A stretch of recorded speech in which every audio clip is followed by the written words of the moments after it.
6장 13절에서 22절까지입니다. 창세기 6장 13절에서 22절까지. 하나님이 노아에게 이르시되 모든 혈육 있는 자의 포악함이 땅에 가득함으로 그 끝날이 내 앞에 이르렀으니 내가 그들을 땅과 함께 멸하리라. 너는 굵은 나무로 너를 위하여 방주를 만들되 그 안에 칸들을 막고 영청을 그 안팎에設置하라. 네가 만들 방주는 이러하니 그 길이는 300규빗, 너비는 50규빗, 높이는 30규빗이라. 거기에 창을 내되 위에서부터 한 규빗을 내고 그 문을 열어내고 상상만 30번 하리라. 내가 홍수를 땅에 일으켜 무릇 생명의 기운이 있는 모든 육체를 천하에서 멸절하리니 땅에 있는 것들이 다 죽으리라. 그러나 너와는 내가 내 언약을 세우리니 너는 내 아들들과 내 아내와 내 며느리들과 모든 그 방주로 들어가고 혈육 있는 모든 생물을 너는 각기 암소 한 쌍씩 방주로 이끌어들여 너와 함께 생명을 보존하게 하되 새가 그 종류대로 각기 그 종류대로 땅에 기는 모든 것이 그 종류대로 각기 그 시내게로 나오느니 그 생명을 보존하게 하라. 너는 먹을 모든 양식을 네게로 가져다가 저축하라. 이것이 너와 그들의 먹을 것이 되리라. 노아가 그와 같이 하여 하나님이 자기에게 명하신 대로 다 준행하였더라. 아멘.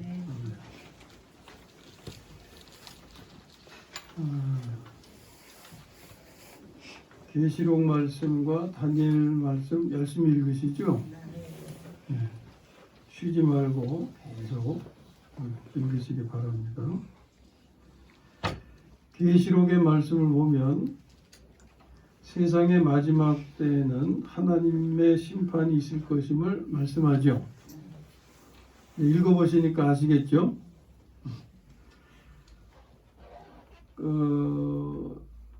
하나님이 심판을 말씀하시니까 우리는 어떻게 해야 되겠어요? 대비해야죠.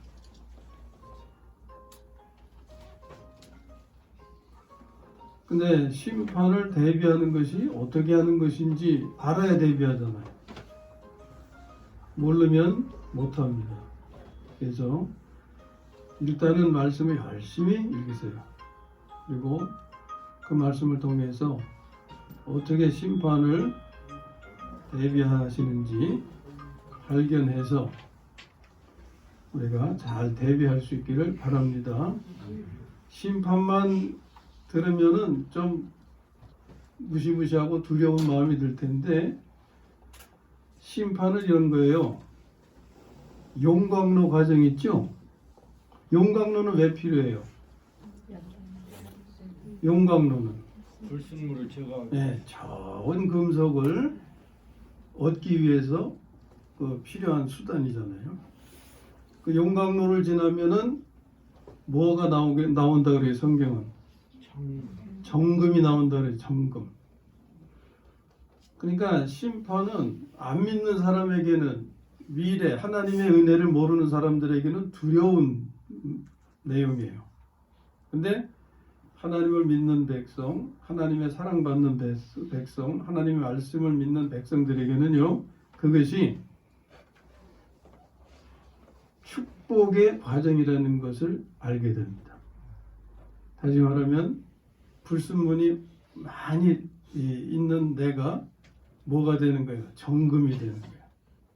새 예루살렘 성의 건축 재료가 되는 거예요. 복 받는 거예요. 그걸 아니까 평안할 수가 있고 기뻐할 수가 있고 여유를 가질 수가 있고 안식할 수 있는 겁니다. 모르는 사람은 불안해요. 그래서 그들이 하는 말이 뭐냐면 불확실성의 미래, 불확실성의 시대 이렇게 표현할 수밖에 없는 거예요. 그러나 우리의 미래는 분명하다고 그랬잖아요. 성경이 우리의 미래를 분명히 말씀하시죠. 예? 우리의 미래. 하나님의 축복이 우리의 미래고 그 축복은 하나님 자신이 축복이죠. 이런 걸 알게 된단 말이에요. 성경을 통해서. 이렇게 좀 부차적인 설명이 자꾸 붙으면 또 예배가 길어져요. 그래서 좀 죄송해서 이제 줄여야 되는데 그래도 알아야 되니까 이제 말씀을 드리는 건데 좀 자제하도록 하겠습니다. 자, 그때의 심판은 무슨 심판이에요? 노아 시대 때 심판은 홍수 심판이었죠. 근데 그때의 심판은 무슨 심판이라고 그래요? 불의 심판이에요. 불의 심판. 하나님은 심판하시지만 심판 가운데서 당신의 백성을 보호하고 구원하심을 말씀합니다. 그리고 보호되고 구원받는 사람들은 어떤 사람들이냐? 이게 이제 심판을 대비하는 걸 알게 되는 거예요. 보호되고 구원받는 사람들은 어떤 사람들이냐? 교회 생활을 하는 사람들. 아멘? 따라해보세요. 교회 생활을 하는 사람들. 교회 생활을 하는 사람들. 교회 생활이 뭔지 또 아셔야죠.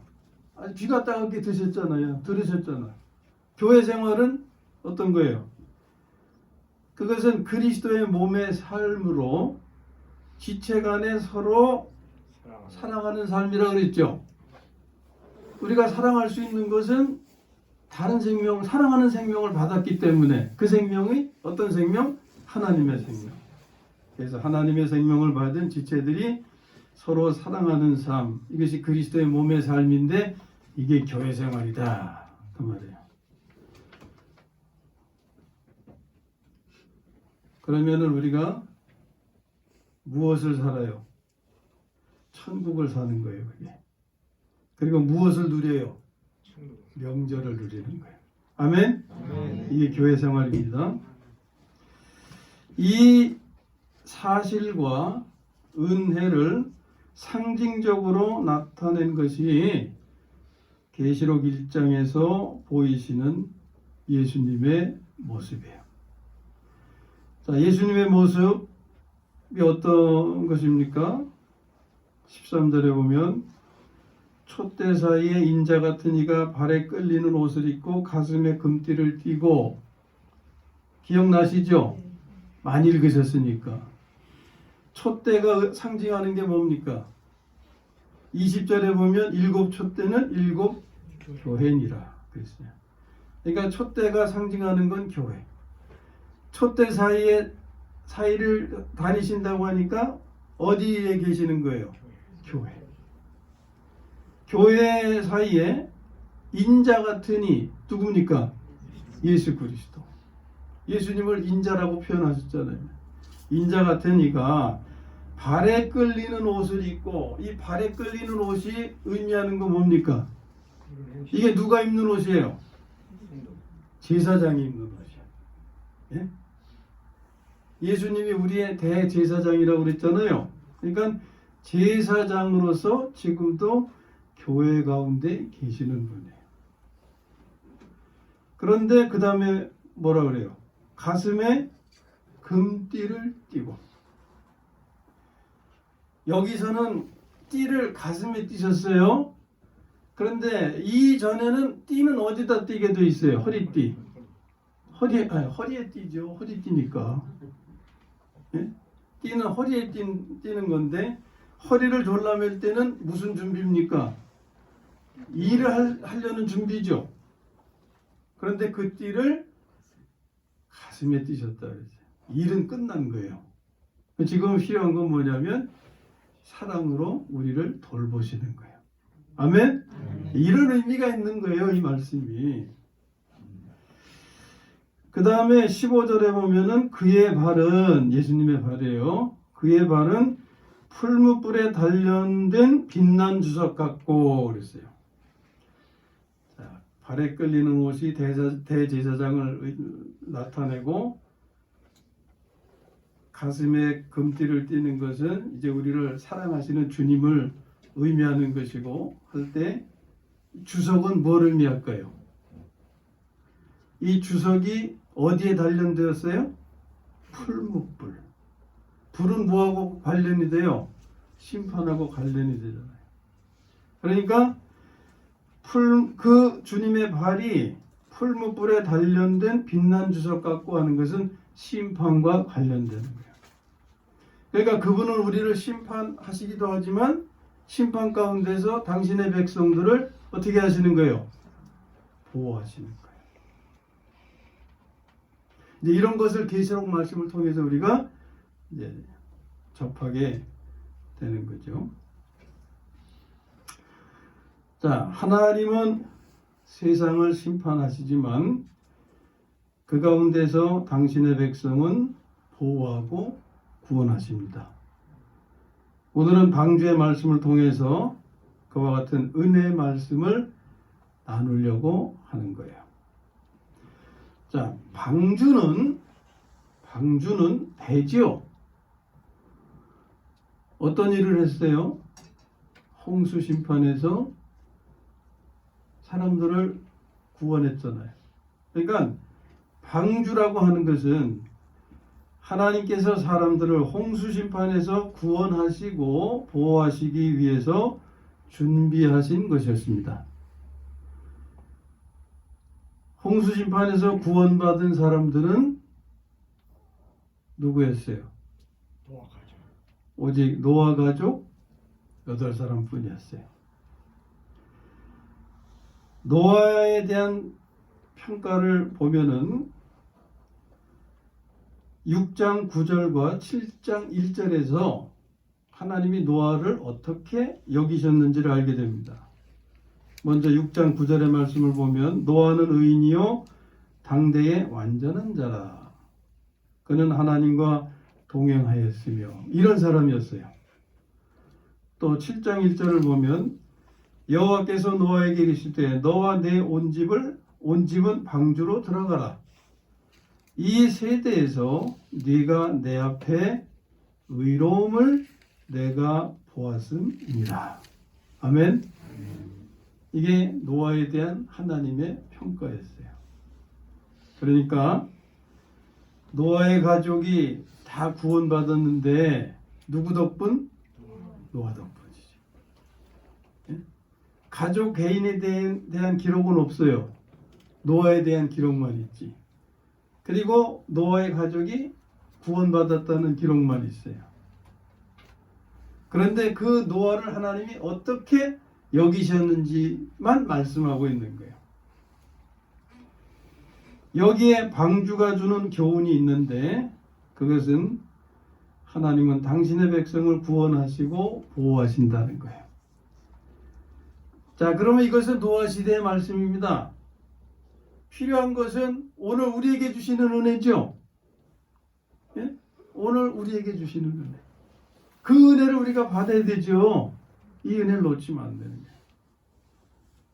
그러면 그 당시에 당신의 백성을 보호하신 하나님은 오늘 이 시대에 당신의 백성을 어떻게 하실까요? 역시 보호하시죠. 이게 방주가 주는 교훈이다 하는 거예요. 오늘날도 노아 시대처럼 하나님은 당신의 백성을 구원하시고 보호하시는데 노아 시대 때 준비를 한 것은 무엇? 방주. 오늘 준비해야 할 것은 그것도 방주. 방주가 구원의 의미를 가지니까. 근데 그 방주가 교회라고 하는 연결을 알아야 된다. 그 말. 우리 방장로님이 말씀하신 대로 교회. 예? 그러니까 하나님은 오늘도 방주를 준비하시는 거예요. 예? 오늘도 우리를 위해서 방주를 준비하시는 거예요. 그러면 오늘날의 방주는 무엇이냐? 지금 말씀드린 교회. 좀 구체적으로 좀 더 자세히 교회 생활. 교회만 돼서는 안 되잖아요. 교회의 삶이 나타나야지. 예? 그걸 그리스도의 몸의 삶이라고도 표현하고 교회 생활이라고 하는 거예요. 다시 한번 되풀이하지만 이 교회라고 하는 것은 물질적 건축물이 아니고 구원받은 성도들을 의미한다 그랬죠. 그러니까 교회 생활은 구원받은 성도들의 삶을 의미하는 거죠. 교회만 왔다 갔다 하는 걸 의미하는 게 아닌 거예요. 구원받은 성도의 삶은 하나님의 생명을 받아 거듭난 성도님들이 하나님의 생명으로 지체간에 사랑하는 삶입니다. 이 삶은 진흙이 보석으로 변하는 거예요. 보석이라고 하는 물질은 창조된 물질이 아니고 변화된 물질입니다. 우리가 무엇으로 창조됐어요? 진흙으로 창조됐죠. 이것이 변화돼야 돼요. 그 변화로 이루는 것이 바로 보석이 되는 겁니다. 그러므로 이것은 보석으로 집을 짓는 거예요. 무엇이? 교회 생활이. 교회 생활이 방주를 짓는 것이고 그것은 보석으로 집을 짓는 것이다. 이것이 오늘날의 방주다 그 말이에요. 이것이 가장 안전한 피난처다. 요즘 우리가 무엇으로 위협받아요? 예? 코로나19의 오미크론이라고 하는 바이러스로 위협받잖아요. 근데 거기서 끝나지 않겠죠? 더 그것보다 더 센 놈이 또 나올지도 몰라요. 어떠한 놈이 나온다 할지라도 방주에 거하면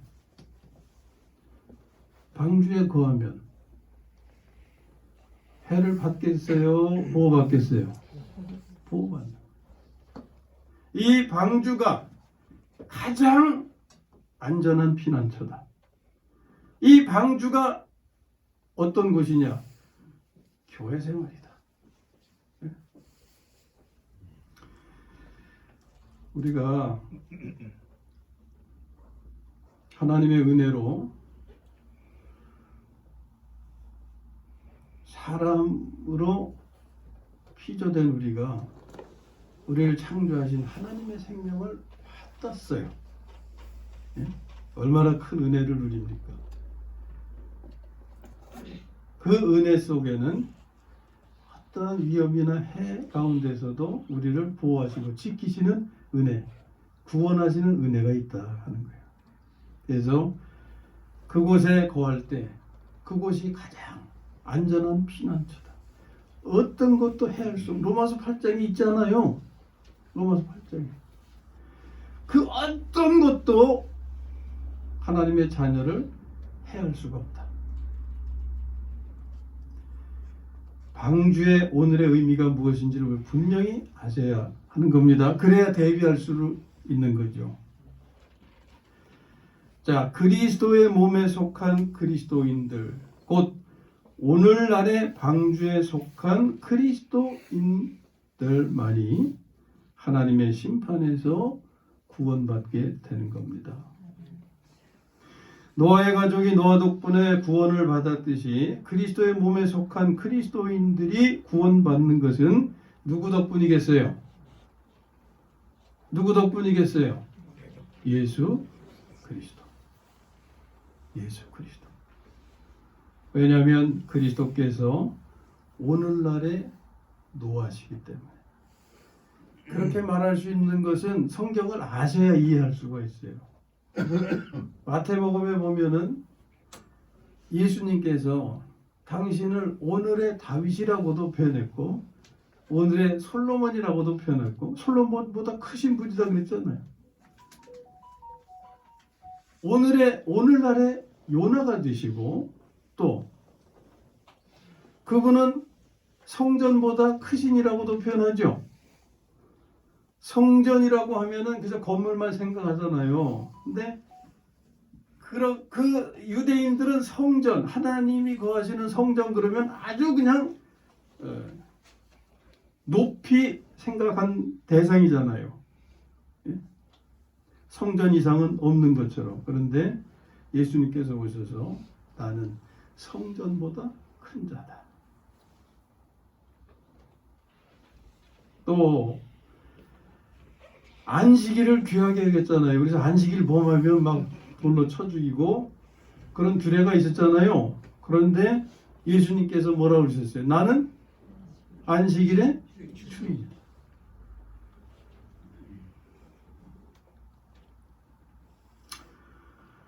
바로 그 예수 그리스도가 그리스도의 몸의 머리가 되시고 주인 되시고 생명이 되시는 분이죠. 그리스도의 몸에 속할 때 우리가 몸 안에서 구원받는 거예요. 우리는 몸의 지체들 아닙니까? 지체된 우리가 구원받을 때 누구 덕분? 예수 그리스도 덕분. 노아의 가족이 구원받은 거 누구 덕분? 노아 덕분.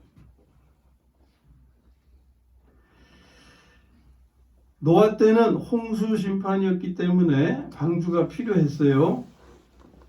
그런데 우리의 심판은 불의 심판이 된다고 말씀하셨죠? 불의 심판. 불의 심판 때 방주를 준비하면 어떻게 되겠어요? 타버리지. 그러니까 타지 않는 것으로 준비해야 되는 거죠. 타지 않는 것에 대한 말씀이 뭐냐면 금과 은과 보석인 거예요. 보석으로 집을 지어야 한다는 것은 그런 의미예요. 이 보석으로 지은 집이 오늘날 우리가 지어야 할 방주. 이것만이 불을 통과하기 때문인 거죠. 자, 지금 두 가지 말씀했어요. 불의 심판이 있음을 말씀했고 그것에서 견디려면은 보석으로 집을 지어야 된다. 이 두 군데의 말씀을 오늘 우리가 같이 찾아봐야 돼요. 먼저 불의 심판에 관한 말씀을 봐야겠는데 신약 성경 386쪽을 찾아주세요. 신약 성경 386쪽 베드로 후서 3장 6절에서 14절까지를 우리가 함께 봐야겠습니다.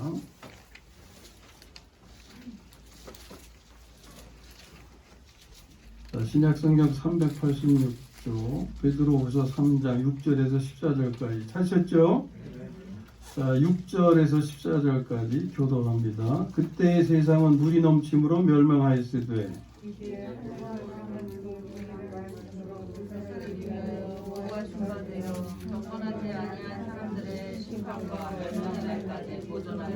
사랑하는 자들아 주께는 하루가 천년 같고 천년이 하루 같다는 이 한 가지를 잊지 말라. 약속은 어떤 이들이 생각하는 것 같이 더딘 것이 아니라 오직 주께서는 너희를 위하여 오래 참으사 아무도 멸망하지 아니하고 하나님께 할 일을 원하신다. 그러나 주의 날이 도둑같이 오리니 그날에는 하늘이 큰 소리로 떠나가고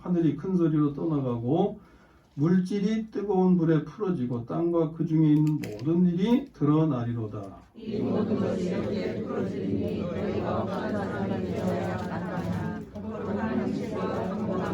하나님의 날이 임하기를 바라보고 간절히 사모하라. 그날에 하늘이 불에 타서 풀어지고 물질이 뜨거운 불에 녹아지려니와 우리는 그 약속대로 의인의 곳에 새 하늘과 새 땅을 바라보노라. 같이요. 그러므로 사랑하는 자들아 너희가 이것을 바라보니 그 앞에서 점도 없고 흠도 없이 평강 가운데 나가기를 힘쓰라. 아멘. 자, 분명히 말씀되어 있죠. 이 말씀을 조금 설명을 곁드리겠습니다. 자, 6절에 보면 그때에 어느 때예요? 노아 때죠. 세상은 물이 넘침으로 무슨 심판?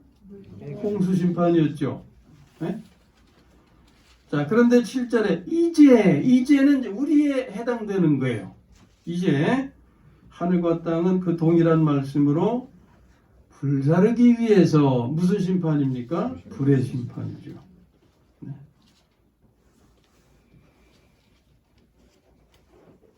그 다음에 9절로 넘어가서 보면 오직 주께서는 너희를 대하여 오래 참으사 아무도 멸망하지 아니하고 다 회개하게 이르기를 원하시느니라. 자, 불의 심판을 말씀하셨는데 아직 이르진 않았어요. 앞으로 이를 것입니다. 그러면 오늘 우리 때에 이것을 행하지 아니하시고 지나가게 하시는 것은 무엇을 준비하는 거예요? 무엇을 준비하게 하기 위한 거예요? 회개의 기회를 주시는 거예요. 그것은 심판을 대비하는 시간을 주시는 거다 그 말입니다. 10절에 그러나 주의 날이 도둑같이 오리니 언제 올지 모르는 거예요. 당장 내일 올 수도 있어요. 이게 다 저기 계시록 말씀을 보면은 알 수 있잖아요. 교회에 관한 말씀에도 보면은 주님의 오심에 대해서. 자, 주님이 도둑같이 오리니 그때의 심판은 물질이 뜨거운 불에 풀어지고 계속 불심판을 말씀하죠. 자, 그래서 하시는 말씀은 그러한 일이 있을 터인데 너희가 어떻게 해야 되느냐. 11절에 너희가 어떠한 사람이 되어야 마땅하냐. 심판을 대비하라는 거죠. 그렇죠?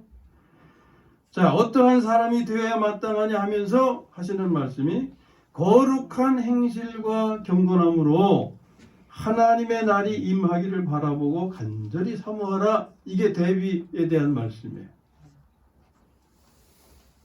이것이 바로 오늘 나누는 말씀으로 방주를 지으라는 거죠. 이게. 그러니까 방주를 짓는 것이 어떻게 해야 하는 것임을 이제 구체적으로 알게 되는 거예요. 방주를 지으라는 말씀의 내용은 교회 생활을 말하는 거예요. 그 교회 생활에 대해서 요한계시록에 보면은 2장과 3장이 7교회에 대한 말씀이 있잖아요. 그게 교회 생활에 관한 말씀이에요. 그날에 하늘이 불에 타서 또 불에 녹아지려니와 계속 불심판을 말씀해요. 우리는 그의 약속대로 의가 있는 곳인 새하늘과 새 땅을 바라보도다. 그런 심판이 있지만 우리의 소망은 어디에 있어요? 새하늘과 새 땅. 자, 새하늘과 새 땅에 드려질 우리에게 심판이, 불의 심판이 우리를 삼키겠어요? 아니면 넘어가겠어요? 불의 심판에서 하나님이 우리를 보호하시고 구원코자 하시는 거예요. 그렇지 아니한, 믿지 아니하는 사람들은 어떻게 돼요? 불에 던지우잖아요. 계시록에 말씀하잖아요. 불못에 던져진다. 그러나 우리는 불못에 던져지는 미래가 아니라 어디로 인도받아요? 새하늘과 새 땅에.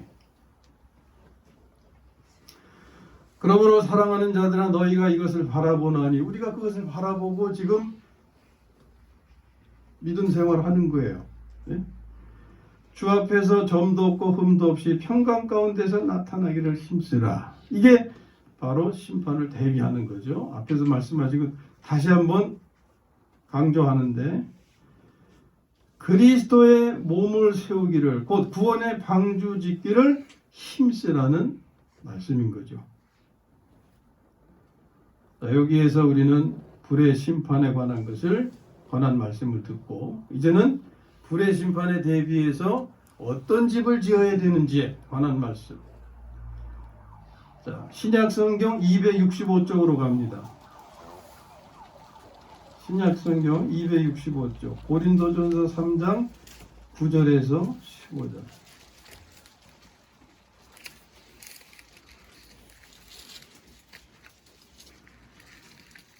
신약성경 265쪽, 고린도전서 3장 9절에서 15절까지 역시 교독 한번 합니다. 너희는 하나님의 밭이요 하나님의 집이니라.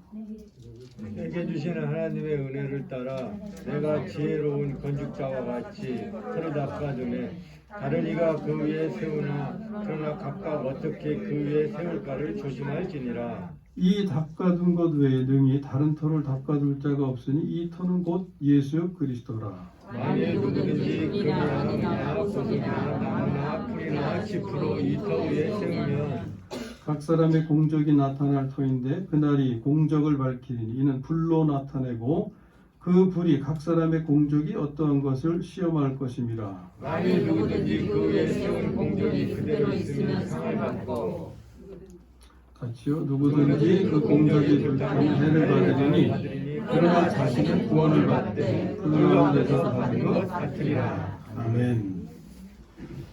이 말씀은 어제 제가 드린 말씀이기도 했죠. 제가 지금까지 여러분들과 함께 힘쓴 것은 무엇을 위해서? 집을 짓기 전에 터를 닦기 위해서. 저는 터 닦기 위해서 열심히 그저 여러분과 함께 했던 거예요. 이제 제 뒤에 이루어야 할 일은 뭐라 그랬어요? 집을 잘 세우시는 거. 그런데 여기 말씀에 어떻게 세워야 할지 잘 생각해라 하셨죠. 왜? 불의 심판에 대비하는 집을 지어야 되기 때문에.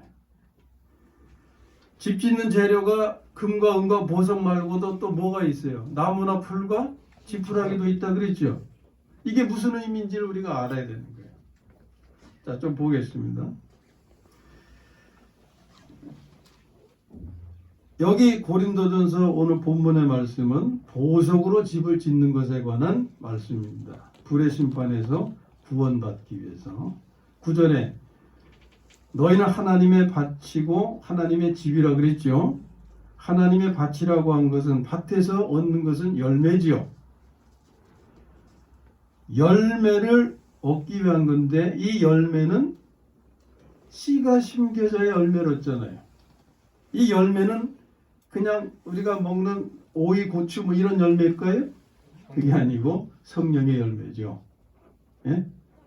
오이, 고추 열매를 얻으려면 그 씨를 심어야 얻듯이 성령의 열매를 얻으려면 어떤 씨가 심겨져야 돼요? 하나님의 생명이죠. 예? 하나님의 생명을 받은 자들에게서 기대되는 것이 성령의 열매인 거예요. 이걸 다르게 표현하면 이게 보석입니다. 변화된 삶이니까. 예? 그리고 하나님의 집이라고 하는 것은 뭘 의미하는 거예요? 건축을 위한 거예요. 누가 밭이고 누가 집이냐? 이 밭이라고 하는 것은 건축을 위해서 필요한 재료를 준비하는 거예요. 이 하나님의 집의 건축 재료가 누구냐? 바로 하나님의 생명을 받은 하나님의 자녀들이라고 말해요. 하나님의 생명을 받은 하나님의 자녀들이 그 생명으로 성령의 열매 맺는 삶을 이룰 때, 보석으로 변화될 때 하나님의 거하신 성전을 건축하는 건축 재료가 되는 거다 그 말이에요. 이 표현 의미를 아시겠죠? 이제 너희는 무엇? 하나님의 밭이요 하나님의 집이다. 자, 바울이 집을 짓기 위해서 터를 잘 닦았어요. 그러면서 각각 어떻게 그 위에 세울까를 조심해라 고 권면합니다. 그 다음에 12절로 가서 보면 누구든지 금이나 은이나 보석이나 나무나 풀이나 지푸로 이 터 위에 세우면 이게 집을 짓는 재료 두 종류의 재료들입니다. 여기서 금과 은이나 보석으로 짓는 집이 의미하는 것은 하나님이 주신 생명으로 이룬 변화된 삶을 의미하는 것이고, 나무나 풀이나 지피라고 하는 것이 의미는 옛 생명으로 산 변화되지 않는 삶을 의미하는 거예요. 우리가 신앙생활을 두 종류로 나타날 수 있잖아요. 하나님이 주신 생명으로 성령의 열매 맺는 삶을 이루는가 하면 하나님의 생명은 받았지만 그 생명으로 살지 않냐고 여전히 옛 생명으로 사는 삶이 될 수 있어요. 옛 생명으로 사는 삶이 짓는 집은 나무나 풀과 짚으로 짓는 집과 같다 그 말이에요. 변화되지 않는 삶. 그러니까 듣는 말이 뭐예요? 예수 믿는 사람이 뭐 저래? 아니면 믿지 않는 사람들보다 더해? 더 나빠? 이런 말을 듣는 거죠. 그래서 그 다음에 각 사람의 공적이 나타날 터인데 그날이 공적을 밝히니 이는 불로 나타내고 그 불이 각 사람의 공적이 어떠한 것을 시험할 것임이라. 불심판을 말씀하는 거예요. 만일 누구든지 그 위에 세운 공적이 그대로 있으면 상을 받고, 이것은 상 받는 구원을 의미하고, 누구든지 그 공적이 불타며 해를 받으리니 그러나 자신은 구원을 받되 불 가운데서 받은 것 같으리라. 구원은 받지만 불 가운데서 받는다는 것은 부끄러운 구원을 받는 거예요. 예? 부끄러운 구원을. 불 가운데서 구원을 받는데 옷도 못 걸치고 홀딱 벌거벗은 모습으로 살긴 살았어요. 얼마나 창피하고 부끄러워. 그걸 말을. 그러면 그것이 요한계시록의 말씀과 어떤 의미가 있느냐. 상 받는 구원은 바로 혼인잔치에 참여하는 구원이 됩니다. 이 혼인잔치가 의미하는 것이 천년왕국이에요. 계시록에 그런 말씀이 있죠. 나중에 이제 또 자세히 또 나누는 기회가 있을 겁니다.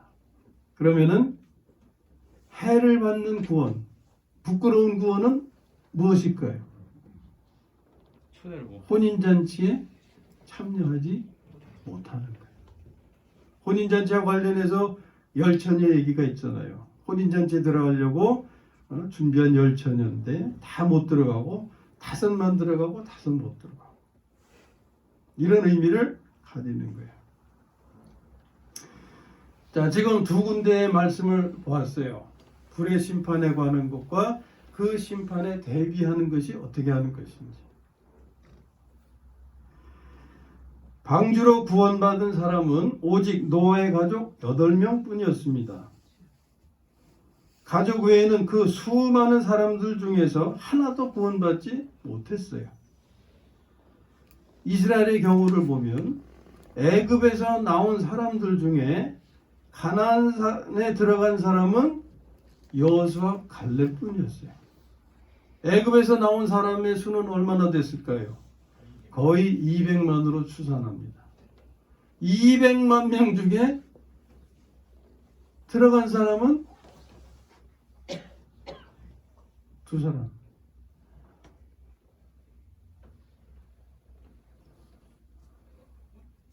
자, 보면은 시대마다 하나님 편에 선 사람들은 많지 않았어요. 엘리야 시대에는 몇 명 정도? 7,000명. 이사야 시대에 그런 사람들을 어떻게 표현합니까? 남은 자, 돌아온 자 이렇게 표현하죠. 신약에서는 또 어떻게 표현합니까? 어디로 들어가는 자? 좁은 문으로 들어가는 자. 넓은 길로 가지 않고 좁은 문으로 들어가는 자. 그런데 그리로 가는 자가 많다고 그랬어요? 적다고 그랬어요? 적다고 그랬어요. 이런 말씀으로 미루어 본다면 오늘날 구원의 방주를 지어가는 사람도 많지 않을 것이라고 생각이 되죠. 자, 이제 우리는 어떻게 해야 할 것인가? 흉흉한 소문에 두려워 떨고만 있거나 안전하다는 말에 속아 대책 없이 살다가 멸망을 맞이할 것인가? 우리는 구원의 방주를 지어야 할 겁니다. 가장 안전한 피난처. 오미크론도 우리를 해할 수가 없고 그거보다 더 강력한 바이러스가 발생한다 해도 절대 눈꼽만큼도 해할 수 없을 것입니다. 그걸 믿으시기 바랍니다. 그렇다고 방역에 대한 지침도 막 어기고 그렇게 함부로 해도 된다는 의미가 아니에요. 다 우리가 잘 지켜가고 우리가 해야 할 건 하면서 두려워하지 말라고 말해요. 예? 하나님이 근본적으로 지켜주시니까. 그렇기 때문에 우리가 우리를 지켜가는 건 스스로의 몫입니다. 자신이 지어야 돼요. 이 방주, 구원의 방주는 누가 지어주는 게 아닙니다. 아빠가 목사라고 해서 자녀가 저절로 지어지는 게 아니에요. 목사 자신도 완전해서 서 있는 게 아닙니다. 저도 방주로 지어가도록 노력하고 힘쓰고 애쓰는 도중에 있는 사람이 저도 흠이 많은 사람이고 이 구원의 방주 반드시 우리가 준비해야 되는데 누가 대신해 주는 게 아니고 자신이 지어야 되는 거예요. 방주를 짓는 것은 그리스도의 몸을 세우는 것입니다. 이는 하나님의 생명으로 지체 간에 사랑하는 삶을 이루는 거예요. 이는 진흙이 보석으로 변하여 성전 건축 재료가 되어서 성전으로 지어져 가는 것입니다. 그에 관한 말씀 우리가 신약성경 에베소서 2장 20절에서 22절 사이에서 들을 수가 있어요. 잘 들어보십시오. 너희는 사도들과 선지자들의 터 위에 세우심을 입은 자라. 이건 건축 재료를 의미하겠죠. 그리스도 예수께서 친히 모퉁이 돌이 되셨느니라. 예수님도 건축 재료이심을 말씀하죠. 베드로서에 보면은 예수님을 산돌이라고 표현했고 너희도 예수께 나와 산돌같이 되어서 신령한 집으로 세워져 가야 된다 그랬죠. 그게 하나님의 성전 건축에 관한 말씀이죠. 그의 안에서 건물마다 서로 연결하여 그의 안에서 이건 그리스도 안에서입니다. 건물마다 서로 연결하여 건물은 지어지려면 벽과 벽이 연결돼야 되잖아요. 집은 물질적인 것이지만 우리가 말씀 나누는 교회, 그리스도의 몸은 구원받은 사람들이 지어가는 거잖아요. 벽과 벽이 만나는 것은 사람과 사람이 어울리는 것을 의미하는 겁니다. 사람과 사람이 결합하는 걸 의미해요. 그러면 너와 내가 결합하는 삶을 이루려면은 자존심과 욕심 이런 걸로 가득한 사람이 같을 수 있을까요? 같이 할 수 있을까요? 성질만 부리는 사람이 같이 할 수 있을까요? 그게 못하죠. 하나님의 생명으로 온유하고 겸손하고 베풀고 사랑하고 용서하는 그런 생명만이 함께 할 수 있는 삶이 되는 거예요. 이게 건물과 건물이 이어지는 것을 의미하는 겁니다. 여기에 건물은 두 대상을 의미하는데 바로 유대인과 하나님의 백성이라고 칭하는 유대인과 버려졌다고 여기는 이방인과의 연합을 의미하는 거예요. 그 연합이 옛 생명으로 이루어질 수가 없고 오직 하나님의 생명으로만 이루어질 수 있기 때문에 그의 안에서라고 말하는 거예요. 그의 안에서, 예수 그리스도 안에서 곧 하나님의 생명을 받은 사람들만이 하나님의 생명으로 건물마다 서로 연결해서 서로 하나가 될 수 없는 상대들이 하나를 이루게 된다 그 말이죠. 이것이 바로 그리스도의 몸을 사는 것을 의미하는 거예요. 하나님의 생명으로 지체간에 사랑하는 삶을 이루는 것에 대한 표현인 겁니다. 그래서 주 안에서 성전이 되어가고 그럴 때 우리가 하나님의 거처가 되어가는 거예요. 너희도 성령 안에서 하나님의 거하실 처소가 되기 위하여 그리스도 예수 안에서 함께 지어져 가느니라. 지어졌다가 아니에요. 지어져 가느니라. 지어져 가야 되는 거예요. 언제까지?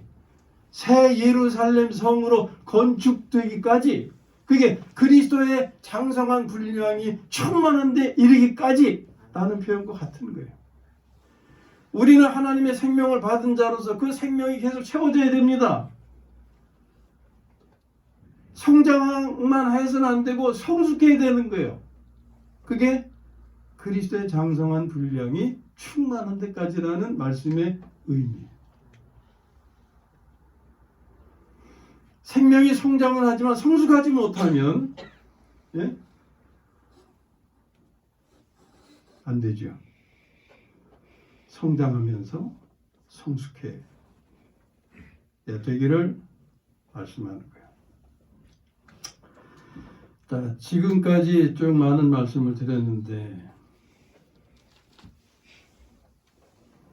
진흙이 보석으로 변해서, 이런 표현은 우리가 진흙으로 창조된 존재인데 보석으로 변해야 하는 것은 변화된 삶을 이루어서, 그러면 이제 우리가 성전 건축 재료가 되겠죠. 성전 건축 재료가 되어서 성전으로 지어져 가므로 하나님이 거하실 처소가 되는 것에 대해서 쭉 말씀하는 거예요. 이것이 의미하는 게 뭐냐? 바로 구원의 방주를 짓는 것이다. 아멘. 가장 안전한 피난처를 준비하는 것이다. 그러면 우리는 어떤 상황에서도 구원받아 평강에 거하고 안식을 누리며 하나님의 보호와 안전 아래에 있게 될 것입니다. 그리고 우리는 최종적으로 새 예루살렘 성으로 건축되어 하나님의 성전이 되어 영원토록 하나님과 함께 살게 될 것입니다. 이것을 최종적으로 말씀하는 것이 요한계시록. 아무쪼록 하나님이 주신 생명으로 지체간에 사랑하는 삶을 이루어서 그리스도의 몸을 세워감으로 구원의 방주를 가장 안전한 피난처를 지어가게 되시기를 주님의 이름으로 축원합니다. 찬송